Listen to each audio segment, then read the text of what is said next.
Usually, it takes at least one full day in Cancun to do something you can't live down. But not for Ted Cruz. Just as Nero fiddled while Rome burned, Cruz vacationed in Mexico while devastating winter storms left millions without power and killed 30, earning him the monikers Cancun Cruz and Flying Ted, while he blamed his preteen daughters for the whole kerfluffle. According to author Lolly Daskal in 2016, vacations are scientifically good for your health, but maybe not your political support. However, as Megan Carino of Marketplace reported in 2020, surveys have found those working from home are logging longer hours as the boundary between personal and professional life breaks down. So let us first unpack how we arrived at our modern concept of estival time off. Then we'll fly down to see what the state of vacations are around the world before finally peeking out the window as the plane lands to see how we are kicking our vacations in the shins and how to escape workaholism. As the world opens up and embraces hot girl summer, we can finally answer the question, why did Humpty Dumpty have a great fall? To make up for his miserable summer. Though most of us are looking forward to the chance of a real summer vacation this year. The Chads and Stacys had theirs last year, partying at Bryce Hall's 21st birthday, Florida spring breaks, and I'm sure that's the reason no one showed up to my Zoom birthday party. Not many people know the history of why we vacation in the summer at all. It's because in the 1800s, families needed kids home in the summer to work on farms. Except that didn't actually, happen. That is not why we have summer vacations. According to English educator Simon Whistler, most farm work was in the fall and spring, so rural schools had about 5 to 6 months of school a year. Urban schools went all year, in order to create a standard school year for students across the country to be on the same schedule for standardized tests and make textbooks easier to manage. Rural and urban schools had to compromise when classes were. Summer was chosen because the rural schools were taught by teenage girls in the summer. If you were born in the 19th century, Charlie D'Amelio might have been your A-push teacher. And summer also worked for urban schools because of the lack of air conditioning and the fear of a disease spreading in hot temperatures. Where have I heard that before?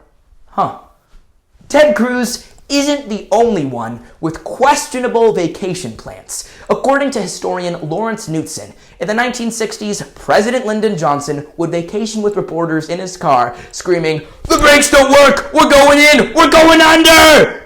The car would splash into the lake, and as everyone else was screaming, Johnson would be doubled over laughing. Turns out Johnson was the proud owner of an Amphicar. That was how he spent his vacation. And today, more people are spending their free time in more ways than ever.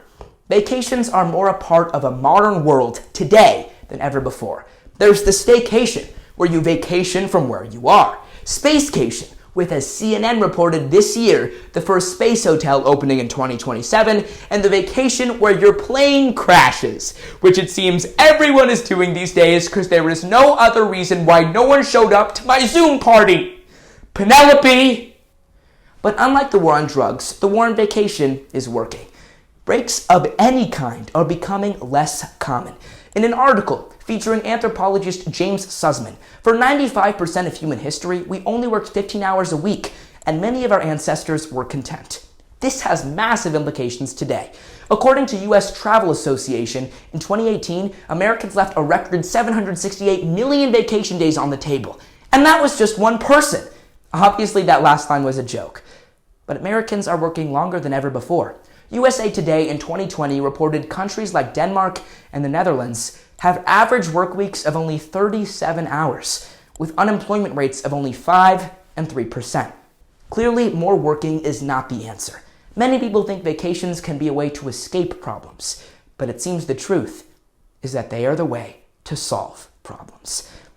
The first time I flew alone for summer vacation, I told my friend, who asked if my mom at least met me at the airport. I said, "Oh no, I've known my mom for years." With our hours consistently rising and phones all around us to allow constant productivity, we are unable to disconnect. Our cult of productivity causes us to constantly be on the lookout for how we can optimize our work. Always being completely available just causes you to give unpaid labor to a company who didn't know you existed before you started working there and likely won't remember you long after you leave. At the end of your life, will you look back on the Saturdays you spent writing emails or the moments you share with people?